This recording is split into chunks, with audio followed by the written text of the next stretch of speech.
Ուժեղ Հայաստան կուսակցության խորհրդի անդամ Նարեկ Կարապետյանը Չարենցավանում ներկայացրել է երկրի արդյունաբերականացման և 300 000 նոր աշխատատեղերի ստեղծման իրենց ծրագիրը։ Կարապետյանի համոզմամբ միայն ուժեղ առաջնորդի փոփոխությունը թույլ կտա վերջ դնել տնտեսական կախվածությանը և ապահովել երկրի թռիչքային զարգացումը։ Բնակիչների հետ հանդիպման ժամանակ խիստ քննադատության է ենթարկել գործող իշխանությունների անվտանգային քաղաքականությունը, նրանց մեղադրելով Ադրբեջանի բոլոր պահանջներին տեղի տալու մեջ։ Կարապետյանը նախազգուշացրել է, որ տարածքային ու ճանապարհային զիջումները հիմք են նախապատրաստում թշնամու մեր երկիր ներխուժելու և 300 000 ադրբեջանցիների Հայաստան բերելու վտանգավոր ծրագրի համար։ Նա ընդգծել է, որ ստեղծված իրավիճակում իշխանափոխությունն այլընտրանք չունի երկրի հետագա կորուստները կանխելու և հայրենիքի անվտանգությունն ապահովելու համար։ Երբ մենք ասում ենք ուժեղ երկիր պետք է ունենանք,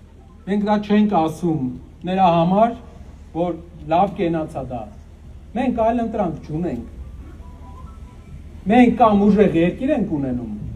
կամը չենք նայում յուս։ Ու վաղ թե ուշ ունենալու ենք այդ ուժեղ երկիրը։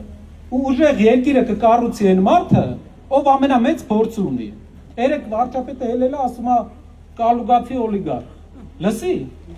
Կուսակցության անունը, մարդը իր ընկերության անունը աշխարհի բոլոր ծայրերում տարե հայկական իր քաղաքի անունն է դրել։ Դու բերել աշխարհի յուրաքանչյուր ծայրում, 4 ծայրերում իր ընկերությունը հայկական քաղաքի անունով է։ Իր ազգանունը, իր հայկական ազգանունը, բոլոր տեղերը ընկերությունում բոլորը հայեր են աշխատում։ Դու բերել Սահմանադրություն ես փոխում ուրիշի զակազով։ Մարդը ճնշումների տակ աշխարհի բոլոր երկրներում